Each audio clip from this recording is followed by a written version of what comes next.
ایران اور امریکہ آمنے سامنے، فیصلہ جنگ سے ہوگا، خاموشی سے پہلے یہ اعلان کیوں؟ امریکہ گھبرا گیا۔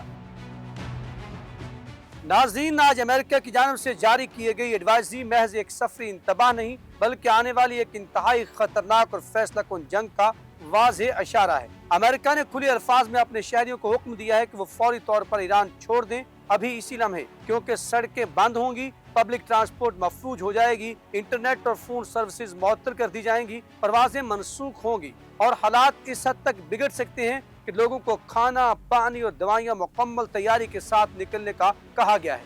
مگر اصل سوال یہ ہے کہ ایران میں آخر امریکی شہری ہیں کتنے؟ حقیقت یہ ہے کہ تقریباً کوئی نہیں، کیونکہ ایران دوہری شہریت کو بھی امریکی نہیں مانتا بلکہ ہر ایسے شخص کو ایرانی سمجھتا ہے۔ تو پھر یہ ایڈوائزری کس کے لیے؟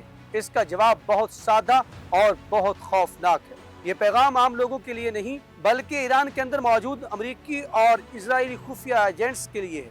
ایک اوپن کوڈڈ میسج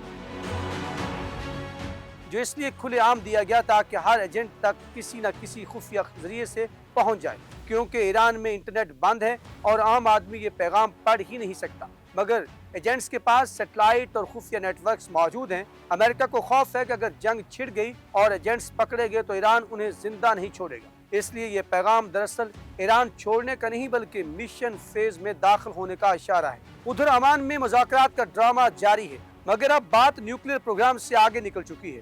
اصل ڈیڈ لاک ایران کی بیلسٹک میزائل پروگرام پر ہے، جسے ختم کرنے کی شرط امریکہ نے عائد کی ہے۔ کل نیو یارک ٹائمز نے دعویٰ کیا ہے کہ ایران مان گیا ہے، مگر آج اسرائیل نے کھل کر اسے جھوٹ قرار دیا ہے۔ حقیقت یہ ہے کہ یہ مذاکرات محض ایک پردہ ہے تاکہ حملے سے پہلے چند دن یا چند گھنٹے حاصل کیے جا سکے۔ حملہ کسی بھی وقت ہو سکتا ہے، حتیٰ کہ مذاکرات کے دوران بھی ایران نے اپنی خطرناک ترین خیبر شکن میزائلیں تعینات کر دی جو چند منٹوں میں اسرائیل تک پہنچ سکتی ہیں۔ امریکہ اپنے بحری بیڑے ایران کے دروازے تک لے آ چکا ہے۔ پورے مشرق وسطی میں فوجی الرٹ جاری ہے۔ ایران کا منصوبہ واضح ہے کہ یمن، عراق اور لبنان سے پراکسی حملے کیے جائیں گے۔ امریکی اور اسرائیلی اڈوں کو نشانہ بنایا جائے گا۔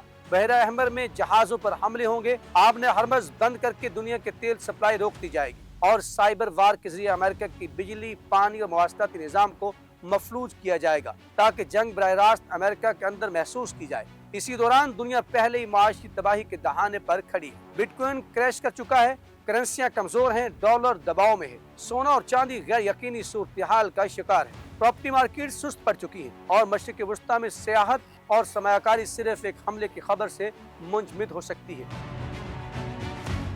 سب سے حیران کن بات یہ ہے کہ 57 اسلامی ممالک میں سے کوئی بھی امریکہ کے خلاف مضبوط موقف اختیار کرنے کی پوزیشن میں نہیں، اور دوسری طرف ایران اکیلا امریکہ، اسرائیل اور پورے عالمی نظام کے سامنے کھڑا ہے۔ یہ جنگ نہ پیسے کی ہے نہ ٹیکنالوجی کی، بلکہ یہ حوصلے، جرأت اور اعصاب کی جنگ ہے۔ امریکہ جانتا ہے کہ اگر اس نے حملہ کیا تو چین اس کا فائدہ اٹھائے گا، ڈالر مزید کمزور ہوگا اور عالمی نظام ہل کر رہ جائے گا، مگر اسرائیل کا دباؤ یہ بتا رہا ہے کہ اب پیچھے ہٹنے کی گنجائش نہیں۔